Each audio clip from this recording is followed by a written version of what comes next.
ऋषक मददगार चींटियां। एक हलचल भरी घास के मैदान में चींटियों की एक बस्ती रहती थी जो सर्दियों के लिए भोजन इकट्ठा करने के लिए हर दिन अथक परिश्रम करती थी। उनमें एंडी नाम का एक युवा चींटी भी था जो अपनी असीम ऊर्जा और दूसरों की मदद करने की उत्सुकता के लिए जाना जाता था। एक धूप भरी सुबह जब एंडी लंबी घास के बीच से गुजर रहा था, उसने चींटियों की एक पंक्ति को देखा जो एक बड़ी पत्ती को कॉलोनी में वापस ले जाने के लिए संघर्ष कर रही थी। मदद करने के लिए दृढ़ संकल्पित, एंडी उनके साथ शामिल होने के लिए दौड़ा। कुछ मदद की जरूरत? एंडी ने प्रसन्न मुस्कान के साथ पूछा। अन्य चींटियां आश्चर्य से ऊपर देखने लगी, एंडी की पेशकश के लिए आभारी हुईं। साथ में उन्होंने पत्ती को अपनी पीठ पर उठाया और कॉलोनी की ओर वापस मार्च करना शुरू कर दिया। उनके छोटे पैर एक साथ चल रहे थे।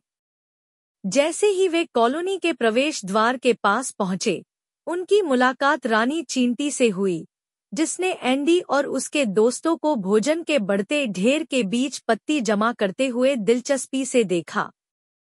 धन्यवाद, एंडी, रानी चींटी ने अनुमोदन के साथ अपना एंटीना हिलाते हुए कहा। आपकी दयालुता और दूसरों की मदद करने की इच्छा आपको हमारी कॉलोनी का एक मूल्यवान सदस्य बनाती है। उस दिन से एंडी कॉलोनी में सबसे मददगार चींटी के रूप में जाना जाने लगा। जब भी कोई काम करना होता था, चाहे वह भोजन इकट्ठा करना हो, सुरंगों की मरम्मत करना हो या युवा चींटियों की देखभाल करना हो, एंडी हमेशा मदद के लिए तैयार रहता था। जैसे जैसे दिन छोटे होते गए और हवा ठंडी होती गई, चींटियां आगे की लंबी सर्दी की तैयारी के लिए अथक प्रयास करती रहीं। एंडी की मदद की बदौलत उन्होंने ठंड के महीनों में अपना पेट भरने के लिए प्रचुर मात्रा में भोजन इकट्ठा कर लिया था। जब पहली बर्फ के टुकड़े गिरने लगे, तो चींटियां अपनी भूमिगत सुरंगों की गर्मी और सुरक्षा के लिए पीछे हट गईं।